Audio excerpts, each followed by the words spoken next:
नाम को कुछ लोग तरजीह दे रहे हैं। उनसे बात की हमारे सहयोगी ने, पहले वो देख लेते हैं, फिर हम यहां पर बात करेंगे कि आखिर कौन हो सकता है राजस्थान का अगला मुख्यमंत्री।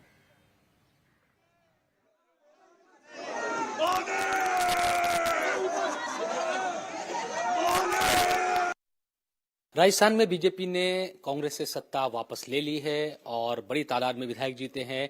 बाबा बालकनाथ भी तिजारा से विधायक बनकर अब आए हैं, सांसद भी थे, सांसद भी है अभी भी, और विधायक भी आप बन गए हैं। पहले तो आपको बहुत बधाई। किस तरह से इस जीत को देख रहे हैं राजस्थान और अपनी जीत को? देखिए, जीत तो माननीय प्रधानमंत्री जी की जीत है। आज जिस प्रकार से छत्तीसगढ़, मध्य प्रदेश इतना बढ़कर भारतीय जनता पार्टी के पक्ष में आया, और हम लगातार आपसे कह भी रहे थे कि 120 प्लस भारतीय जनता पार्टी आएगी, तो 120 प्लस भारतीय जनता पार्टी आई है। 115 तो क्लियर है। उसके बाद में हमारे पार्टी के कुछ कार्यकर्ता जो कुछ निर्दलीय के रूप में चुनाव लड़े थे, वो भी पार्टी के ही सब कार्यकर्ता हैं। तो 120 प्लस भारतीय जनता पार्टी है, और ये सब माननीय प्रधानमंत्री जी का एक तरह से बात है ना, सीधा उनका कमिटमेंट है।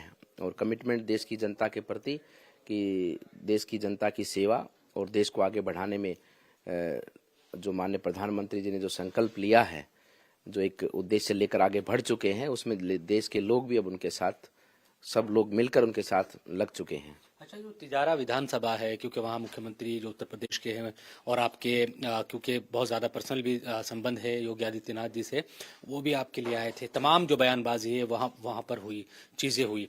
जीतने के बाद किस तरह से आप लोगों की कोशिश होगी कि वहाँ किस तरह से काम करे?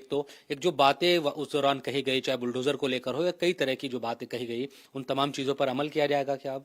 देखिए, तो भारतीय जनता पार्टी के संकल्प पत्र में ही है कि जिस प्रकार से युवाओं का पेपर चोरी हुआ है, भ्रष्टाचार की पराकाष्ठा को राजस्थान ने, इस कांग्रेस के लोगों ने पार किया है। इन सब चीज़ों की भारतीय जनता पार्टी निष्पक्ष रूप से जांच करेगी। ऐसे लोगों को जिन्होंने जनता का खाया है, उसका निकालेगी, और जनता के लिए वो पैसा का विकास में काम आए, इस भाव से भारतीय जनता पार्टी काम करेगी। और अपराधी, गुंडे, बदमाश, जिस प्रकार से इन लोगों ने राजस्थान में एक साम्राज्य खड़ा किया है, उस साम्राज्य को बुलडोजर से ध्वस्त करने का काम निश्चित रूप से होगा। क्या यूपी की तरह राजस्थान को भी एक बाबा चलाएंगे? ऐसा कोई विषय नहीं है भाई।